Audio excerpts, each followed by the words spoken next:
자, 예수님의 세 가지 직분이 뭐라고 했었죠? 지난 시간에 왕, 제사장, 선지자. 이걸 예수님의 세 가지 중요한 직분이다 해서 뭐라고 표현하냐면 예수님의 삼중직이다 라고 얘기를 해요. 그래서 이 부분은 굉장히 중요한 부분입니다. 여러분들이 꼭 배워야 될 부분이에요.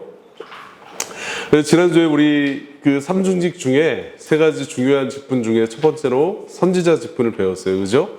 선지자가 무슨 일을 하는 사람이라고 얘기했었죠? 하나님께 말씀을 받아서 하나님의 뜻이 무엇인지 분명하게 드러내고 백성들로 하여금 하나님의 뜻이 이거야 라고 깨닫게 하는 직분이 선지자 직분이다.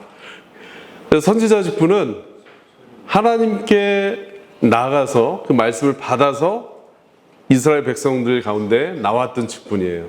근데 오늘 배우는 제사장 직분은 뭐냐면 백성들의 죄를 대신해서 가지고 반대로 하나님께 나가는 직분이에요.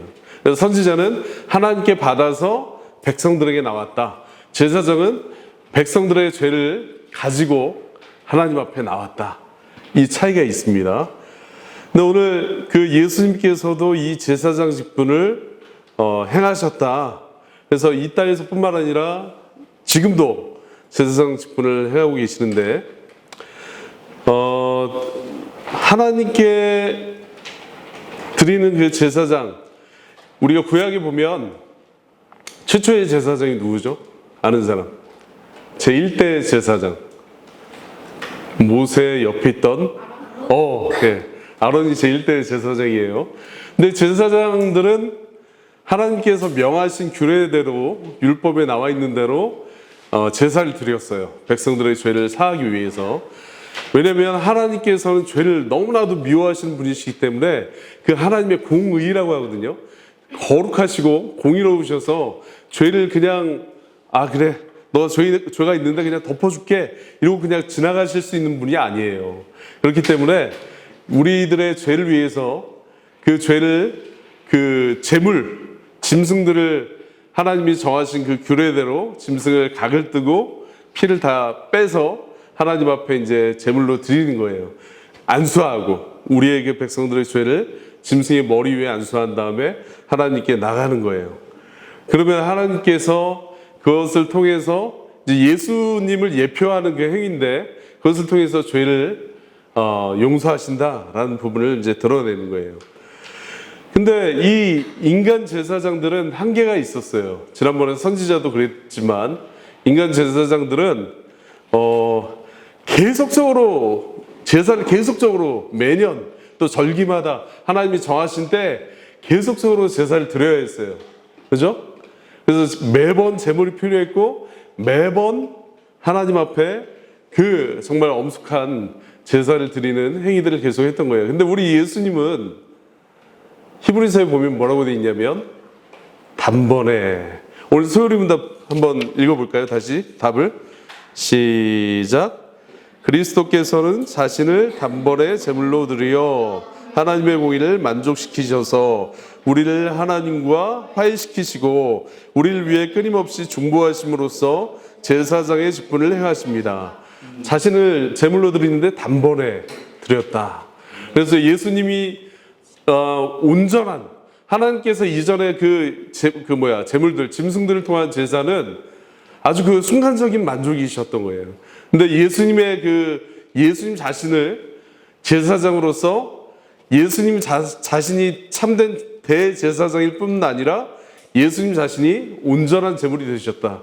그래서 하나님께서 예수님을 보시고 완전히 만족하신 거예요. 더 이상 제사가 필요 없게 된 거예요.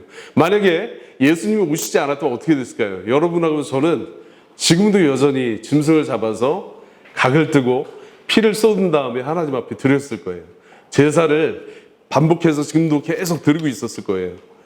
그런데 예수님께서 자신이 직접 제물이 되셨는데 그 제물은 흠이 전혀 없는 거예요. 그러니까 죄도 없으시고 하나님 보시기에 너무나 흡족한 제물이 되셔서 단번에 하나님을 만족시키셨다.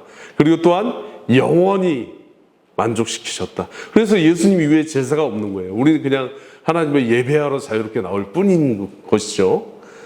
그러니까 예수님이 이 제사에 있어서는 제물이 매우 중요한 부분인데 예수님께서 하나님을 온전히 만족시켜 주셨고 하나님은 예수님이라는 제물을 기쁘게 받아주셨다. 그래서 우리에겐 더 이상 이제 제사가 필요 없게 되었습니다. 그래서 하나님과 영원히 화목하게 된 거예요. 그죠? 이 제사에는 여러 가지 종류의 제사들이 있는데 특별히 화목제라는 건 뭐냐면 하나님과 우리가 원수되었다는 것을 드러내는 제사예요. 그래서 하나님 앞에 우리가 죄인으로서 감히 나갈 수 없지만 하나님의 은혜를 바라면서 화목제를 드렸던 거예요. 근데 예수님께서 자신이 제물로 드려짐으로써 하나님과 이제 원수됐던 관계인데 이제는 그냥 자녀가 된 거예요. 자녀로 삼아 주신 거예요. 그리고 이제 더 이상 너희는 원수가 아니라 내가 너희를 사랑하는 대상이다 라고 예수님을 보시고 그렇게 받아주신 거예요. 예수님 믿는 사람들을. 그럼 예수님 믿지 않으면 어떻게 될까요? 여전히 하나님과 원수된 상태에 있는 거예요. 정말 무서운 그 사실이에요. 그러니까 우리가 믿지 않는 친구들이나 가족들을 위해서 계속적으로 기도하고 또 권면해야 되는 이유가 거기에 있습니다. 자, 두 번째, 또 하나의 예수님께서 제사장으로서 하시는 중요한 직분이 있는데 그게 뭐냐면 예수님께서 우리의 참된 화목제물이 되실 뿐만 아니라 사람과 하나님과 사람 사이에 하나님과 사람 사이 유일한 중보자 되셨다라는 부분이에요. 유일한 중보자 되셨다. 그래서 그 화해를 중재하는 그 중재자가 되게 중요한데 이 예수님께서는 하나님과 사람 사이의 유일한 중보자 되셔서 십자가에서 돌아가신 이후에 부활 승천하시고 지금도 여전히 우리를 위해서 끊임없이 이 소요리문답 대답에 보면 뭐라고 되어 있냐면 항상 끊임없이 우리를 위해서 간구하신다, 중보하신다, 기도하신다 라고 되어 있는 거예요. 그래서 여러분들 그 선로역정에 유명한 그 예화가 있잖아요. 그죠? 벽난로가 있는데 마귀가 앞에서 물을 계속 뿌리는 거예요. 이렇게 불이 꺼지게 하려고. 근데 불이 안 꺼져. 신기하게 물이 막 계속 했는데 꺼질 것 같으면서도 계속 더 활활 타오르는 거예요. 그래서 이상해서 그 크리스찬이 해석사한테 이거 왜 그런 거예요? 그러니까 뒷면을 한번 따라와 보실래요? 그러니까 뒷면을 딱 보니까 앞에서 마귀가 물을 계속 붓고 있는데 불이 꺼지게 하려고 예수님께서 뒷면에 기름을 계속 붓고 계시는 거예요. 이렇게 불이 꺼지지 않게 하기 위해서. 그 불은 뭐냐면 우리의 은혜의 그 심령이 계속적으로 타오르게 하는 그 내용을 예표하는 건데 예수님께서 여전히 우리를 위해서 간구하고 계신다. 만약에 여러분 저는 이제 제가 사랑하는 우리 담임 목사님이 저를 위해서 이제 계속 기도해주고 계시는데 저도 이제 기도하고 있고요.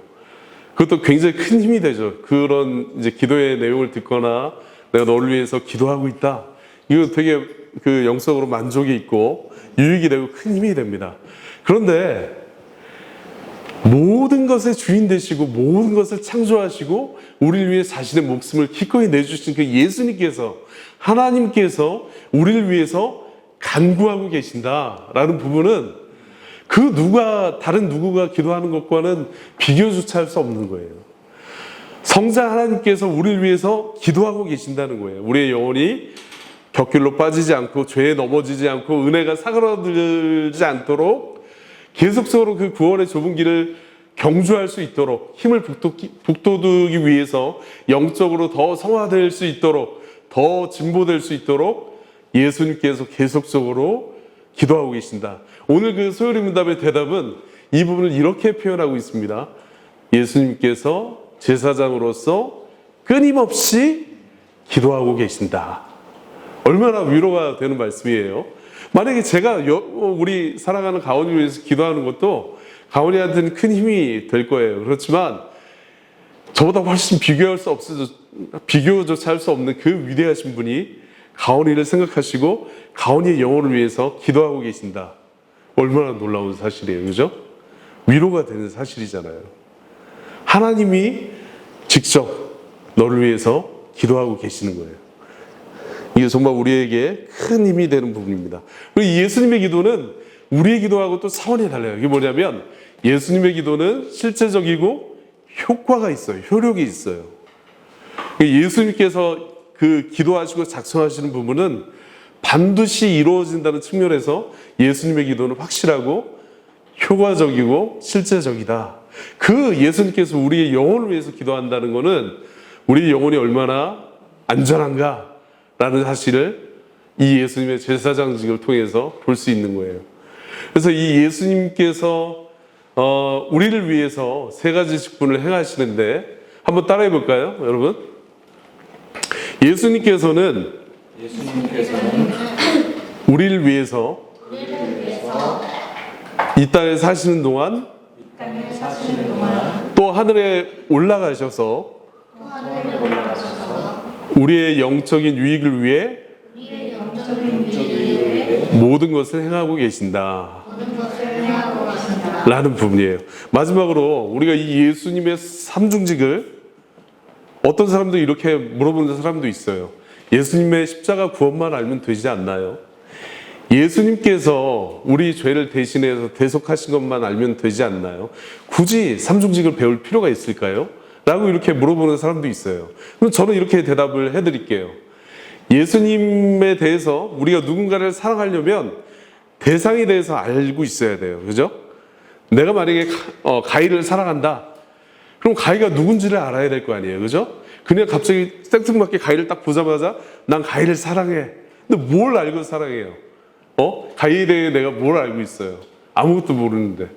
가희에 대해서 온전히 알 때, 이런 부분이 있구나. 가희는 이런 좋은 점들이 있구나. 또 이런 약점들이 있지만 그래도 사랑스럽구나. 이렇게 알 수 있는 거예요. 그죠? 근데 우리 예수님에 대해서 아까 지금 방금 말한 것처럼 예수님이 우리의 모든 영적인 유익을 위해서 이 땅을 살아가신 거예요. 또 하늘에 오르셔서 지금도 우리를 위해 간구하시는 그 부분이 우리의 영적인 유익을 위해서 하시는 거예요.